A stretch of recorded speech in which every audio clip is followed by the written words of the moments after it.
ગેરકાયદેસર પિસ્ટલ સાથે ગારિયાધાર તાલુકાના એક શખ્સને ઝડપી પાડતી Bhavnagar local crime branch team. Bhavnagar crime બ્રાન્ચના પીઆઈ મયુરધ્વજસિંહની સૂચના મુજબ ટીમ પેટ્રોલિંગમાં હતી તે દરમિયાન ચોક્કસ હકીકત મળેલ.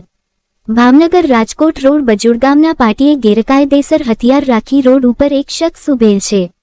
જે બાતમીવાળી જગ્યાએ ટીમે તપાસ તજવીજ કરતા હથિયાર સાથે શખ્સ હાજર મળી આવેલ.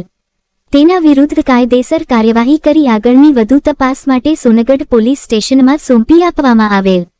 ઝડપાયેલ શખ્સ વિજય શંભુભાઈ મેર રહે લુવારા ગામ તાલુકો ગારિયાધાર 10,000નો મુદ્દામાલ કબજે કરાયો.